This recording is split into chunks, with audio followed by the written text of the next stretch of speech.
Oh, welcome back to the Elite Kingdom, the place where we talk about wrestling, football, and so much more.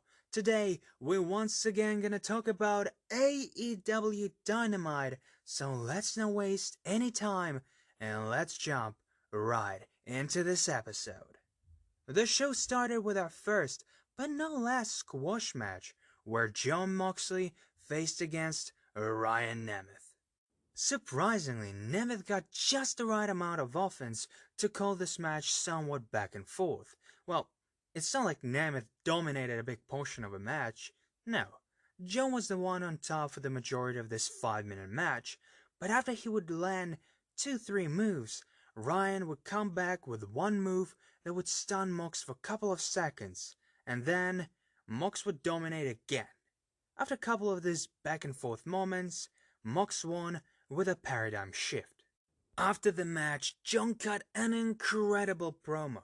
Maybe one of the best he ever cut, and it definitely says a lot of things because, he cuts a great promo near every single week on Dynamite. He said that he knows that the match in Revolution might be, and quite possibly will be, a trap by Kenny Omega, but he doesn't care because he loves the sport, and most importantly, he's addicted to violence. So if this match will be his last one, so be it. 'Cause it's a hell of a way to go out.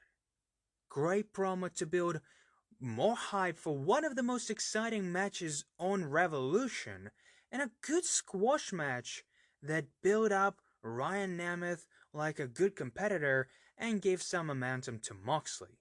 Speaking of squash matches, we had our second squash match of the night, where Varsity Blondes faced against Team Tass. As you would guess, Brian Cage and Ricky Starks dominated near 95% of this match, but because of it, Varsity Blondes didn't look bad. In fact, when Brian Pillman had his comeback against Starks, or when Griff Garrison had his hot tag where he ran absolutely wild on Ricky, they looked like a team that can, if not beat Team Tass, then at least put them through a challenge for sure. But their comeback didn't really last long because Brian Cage absolutely killed Brian Pillman Jr. after powerbombing him right into the steel post on the outside, after which he fell right on the steel steps, which looked absolutely brutal. And after a minute or so, Brian Cage nailed a drill claw for a 3. However, the fun was not over yet because we had the latest installment of Darby's short movies, where he got dragged in a body bag by Sting in a desert-looking area. After the short film, Sting came out with a body bag, but instead of Darby being inside, it was Taz's son, Hook. And Darby, in a beautiful way of misdirection, came from a rafter on a zipline right into the ring. We had a little brawl where Darby took out Starks, and Sting nailed a Stinger Splash and a Scorpion Death Drop on Brian Cage. It was great. If I'm honest, the last 2 weeks were the best usage of Sting since his debut. Darby looked awesome, Sting looked incredible doing his signature moves.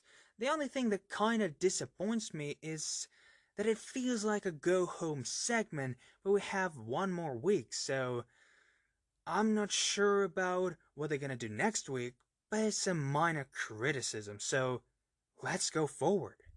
And you're never gonna guess what happened next. It was another squash match. This time, Jake Hager absolutely destroyed Brandon Cutler. Cutler had a bit of offense towards the end, but mostly it was all Hager. But if we're honest with ourselves, it was more of a build up to what happened after the match than a match itself, because Santana and Ortiz came out to beat Cutler, Bucks came to stop them, but then Jericho and MJF appeared on a Titatron with a Papa Buck, who they brutally beat up so much that he actually bleeded from his forehead. And at the end, he left some bloody marks on his son's pictures on a bus. After this, the heels run away while baby faces went to the hospital. It's quite an old school way of making a feud feel much more personal. I think it works quite well in this story.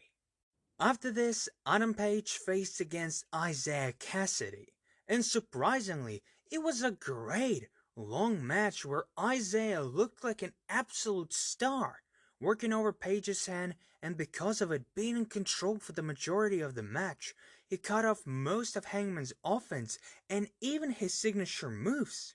However, Hangman still won after catching Isaiah mid-air in a dead eye with only one hand. It was near fantastic.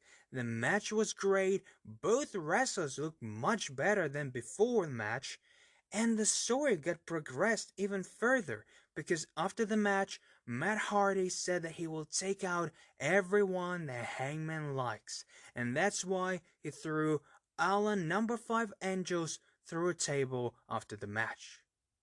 Great. It was simply great. Then we had a continuation of Women's Eliminator Tournament where Britt Baker faced against Nyla Rose, and as expected, the match was great. The first portion of the match, however, was nothing of notice because Britt and Reba tried to cheat and use heel tactics to stop Nyla, but it barely worked. But the second portion of the match was brilliant.